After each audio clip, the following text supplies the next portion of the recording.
All right, here we are again on World Crisis Radio, and now, as has become customary, we want to keep up with this important and perhaps decisive question of the constitutional inability of Obama to serve. And let me say again, as we approach the edge of general war, this question becomes more and more important, and I recommend it once again to leftists.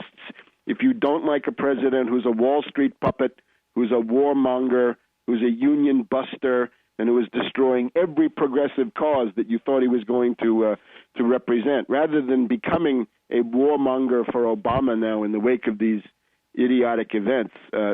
Take another look at the birth certificate issue, above all the Indonesian naturalization issue, along with those other Blagojevich-Rezko and other issues. So let me welcome Phil Berg in Philadelphia. Hi, Phil. How you doing? My pleasure to be on with you. Good to hear from you. How's it going? What's the next step? Well, there's so many next steps at this point. First off, this past Monday, I was in all last weekend, I was in California with Gary Krepp, preparing for his argument this past Monday at the Ninth Circuit Court of Appeals on the Obama issue. Significant is it's the first time a court of appeals in our country has heard any litigation on Obama. I had two listed, one in the Third Circuit Court of Appeals in Philadelphia, and one in the D.C. Court of Appeals in Washington, D.C. They had scheduled them, but about a week before each argument, they canceled the oral argument. So it's significant that the Ninth Circuit heard this. I think that Gary gave some very compelling arguments, and the questions from the judges seemed like they wanted to do something. So we will see. He asked for the case be sent back to the district court for a trial, and if it is, it would be great because there's been no trial yet regarding Obama's issues. So that, I think, is a major occurrence. And then, as we know, last week, a birth certificate was issued by Obama at the White House. And I just can't believe the audacity of Obama and his top-level advisors releasing a document which, on the face of it, it looks very, very wrong. It looks like it's a fake. It looks like there's forgery right on it. Several significant points is it was done in PDF format, which did not exist in 1961. There's layering on the document, which means that you can pull it apart and see what's been added. Also, still as the same thing on the original certification of live birth one they put up regarding the father's race. That, again, is on here, but they had to match it. But the father's race being African, I don't believe anyone called anyone a race of African, especially in 1961. At that point, people called someone like that either colored, Negro, or black, not African.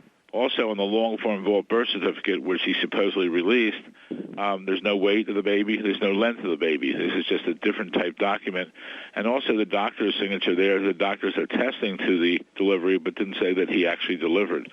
So there's also that hospital in 1961 was a high-risk hospital, and there's been no indications up to now that there was anything high risk with Obama's mother or Just Obama's on this, can I ask you, do we know the conditions, if any, under which scholars, scientists, or news organizations could have access to the original, not to the copy, but to actually get that piece of paper that they claim is there?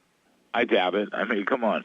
But the thing is, I'm going to continue my thing unless I won't stop until, first off, I think the adoption is very significant in Indonesia.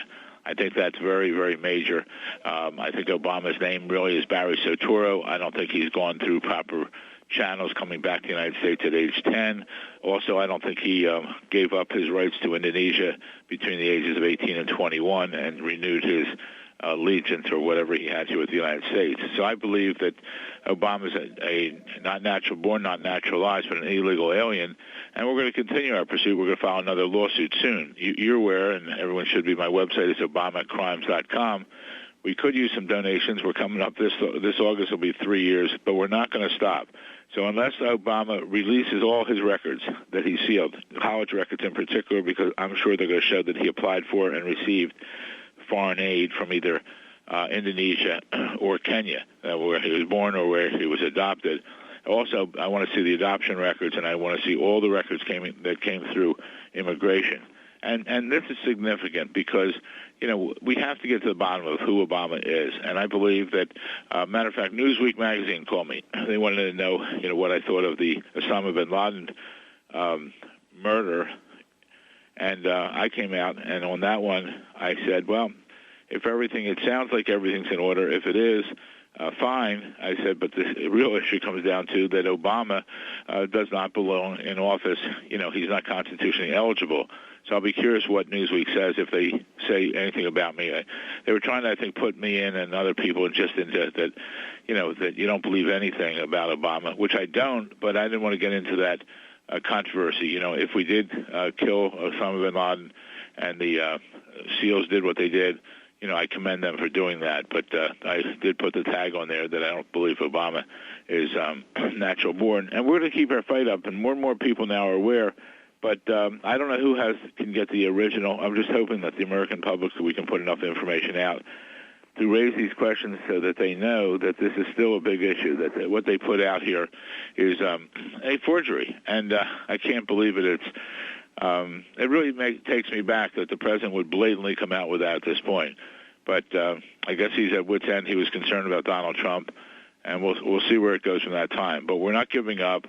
I think it's significant the Ninth Circuit, significant he's adopted, significant his name's Barry Soetoro, significant we need more and more people to join our bandwagon. So go to ObamaCrimes.com when the show's over and send our website to everyone in your address book. It's really significant at this time. Good, Phil. And again, I, as a historian, when they say there are documents, right, you say, documents, great. I want to see them. I want to touch them if possible.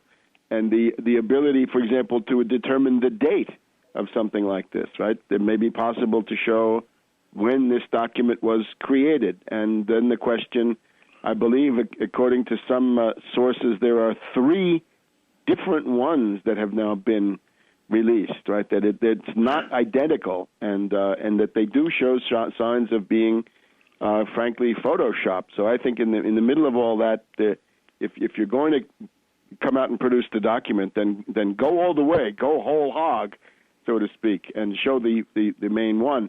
I believe there's a book by Jerome Corsi coming out soon. It'd be interesting to see what he has.